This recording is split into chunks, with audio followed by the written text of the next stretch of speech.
Buenos días a todos y agradecer el que me hayan hecho favor de invitarme a exponer los problemas que se presentan en México, específicamente en el Hospital Infantil, que es en donde yo trabajo, y en donde se ha observado un problema de salud en los niños muy importante, que es la leucemia linfoblástica aguda.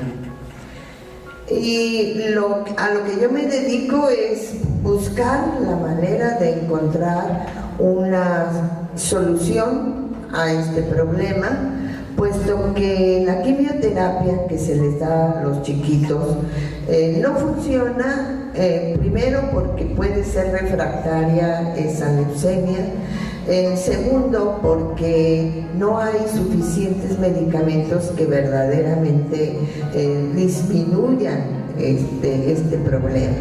De tal manera que pues eso a lo que yo me he dedicado.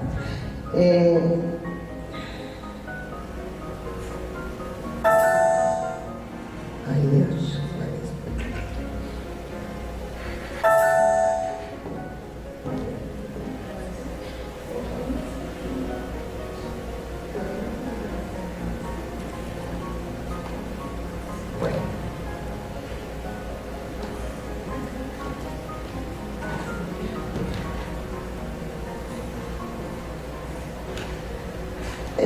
Miren, el problema que les decía que se estudia en México es la respuesta a que se ha observado un incremento en el cáncer pediátrico. En el 2010, el Ministerio de Salud informó que hubo 2.400 casos con cáncer, y el 50% fue leucemia linfoblástica aguda.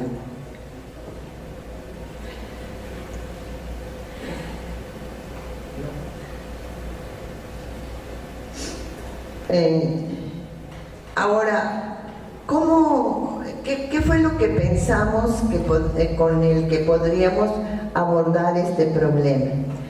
Miren, nos basamos en los experimentos de Kalikova, en donde él utilizó un modelo murino que produce un cáncer con el sarcoma 180 en ratones vía intraperitoneal, y después de 45 días desarrolló el tumor SOL.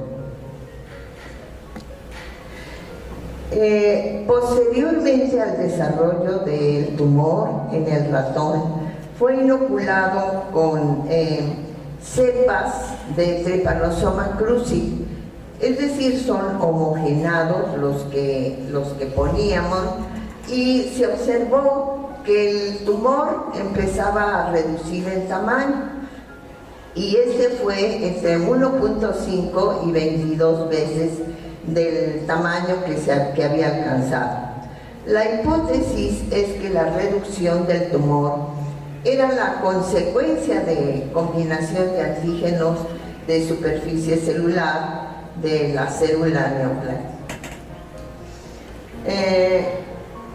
La hipótesis entonces nos sirve a nosotros para poder estudiarla de esa manera. Vean ustedes, aquí están las células neoplásicas, y lo que hicimos entonces fue tratar de buscar la manera de aislar mucinas en donde estas mucinas estuvieran presentes en la célula neoplástica, en la célula tumoral, y semejantes a las mucinas que están presentes en Trypanosoma cruzi. Las mucinas que este autor había pensado que eran las responsables de esta semejanza, pues lo que hacían es que impedían a la célula neoplásica desarrollarse.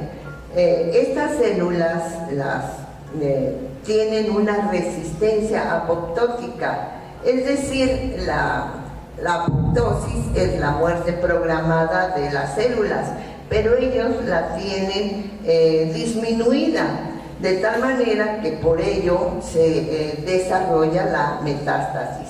¿Y cuál era la contraparte? Pues la similitud que se tenían de las proteínas de membrana de Trypanosoma cruzi con una célula neoplásica.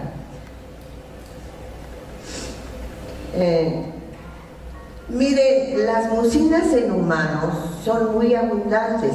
Son glicoproteínas de alto peso molecular que tienen serina, treonina y tienen múltiples acciones. Hidratan, protegen, lubrican y causan moco. Y estas son las que generalmente se encuentran presentes.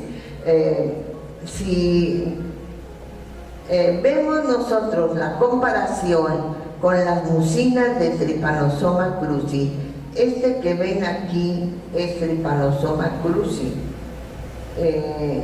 este es el vector que inocula al parásito y aquí se ve dentro de los glóbulos rojos. Sin embargo, las mucinas son diferentes. Tienen una parte en donde está la especificidad, su core, y vean ustedes cómo son diferentes las mucinas que están presentes en Trypanosoma cruzi con la que presenté en el anterior caso. Las mucinas, entonces, para nosotros, después de haber estudiado estos planteamientos, pues nos daba la idea de que pudiesen ser utilizadas en los humanos, porque realmente eran diferentes. Esta, por ejemplo, el núcleo de alfa-glucosa, N-acetilglucosamina y serina no está presente en humanos. Si nosotros hubiésemos encontrado una mucina semejante o igual a la de los humanos, pues no podría ser utilizada. Y con esto buscábamos la estrategia de una inmunoterapia para el cáncer. Las mucinas ya han sido muy estudiadas. El NCBI encontró 800 genes de estas mucinas y 46 proteínas. La idea era aislar las mucinas de Trypanosoma cruzi y estudiarlas y ver qué podíamos hacer con ellas. Sin embargo, cuando vimos el trabajo de Almeida, que trabaja en el CDC de Atlanta, dijimos, no, pues ya nos resolvió el problema, pero fue parcialmente, porque estudiar una mucina pues está bien, quién sabe si sea lo adecuado, pero de momento que le digan a uno, tienes 46 mucinas, pues no sabe uno cuál de ellas es la que va a hacernos efectiva. De tal manera que lo que hicimos fue utilizar un programa informático. Este programa informático que se llama BLAST, lo que hacía era juntar todas las mucinas y desde el punto de vista informático ver cuáles se semejaban y de esta manera hacer grupos. De tal forma que aquí utilizamos el Clustal y luego lo que hicimos fue pasar las proteínas a nucleótidos. Ustedes saben que las proteínas están compuestas por aminoácidos y cada aminoácido tiene una codificación de un determinado nucleótido. De tal manera que se nos ocurrió que podíamos utilizar el DNA de la célula neoplásica y agregando el iniciador de Trypanosoma cruzi que lo habíamos encontrado en estas mucinas. Y eso fue lo que hicimos en este programa. Y lo importante era saber si podía uno amplificar el DNA de la célula neoplásica utilizando el iniciador de Trypanosoma cruzi. De tal forma que si esto sucedía, ¿qué nos estaría indicando? Pues que eran semejantes estas dos moléculas. Y entonces eso fue lo que está representado aquí en el diagrama. Llevamos a cabo la reacción en cadena de la polimerasa y después secuenciamos. Bueno, estas son las secuencias de los oligos que dividimos en 10 grupos con el propósito de probar a ver cuál era la más adecuada para llevar a cabo la reacción del PCR. La siguiente, por favor. Bueno, vean ustedes, aquí está la amplificación. Pues no le puedo poner esto, pero la primera columna corresponde a los pesos moleculares, la segunda columna corresponde a la amplificación que se obtuvo con el DNA de la célula neoplásica y los iniciadores de Trypanosoma cruzi. Y la tercera es un control, es decir, lo que hacemos nosotros es siempre meter controles con el propósito de tener la seguridad que se está amplificando DNA. Posteriormente secuenciamos y vean ustedes lo que resultó es una RNA polimerasa mitocondrial y es un pseudogene. Lo que pensamos hacer es hacer anticuerpos en contra de este pseudogene y ponerlo en presencia de la célula neoplásica. Bueno, con esto las conclusiones habían sido para nuestro primer propósito, que sabíamos que se había amplificado el DNA de la célula neoplásica utilizando un iniciador de Trypanosoma cruzi. Y esto habría la posibilidad de continuar trabajando con más mucina.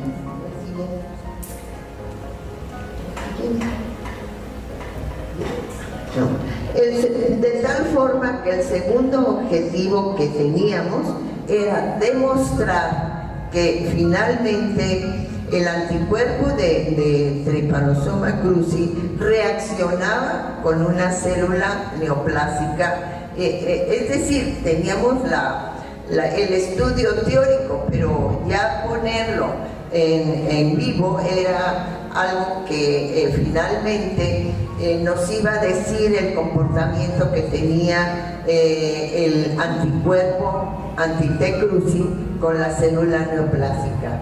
Y este es el segundo objetivo, investigar si los antígenos de membrana de Trypanosoma cruzi producen anticuerpos que crucen con los antígenos de membrana de células neoplásicas y de esta manera pues destruirlas, ¿no? La siguiente.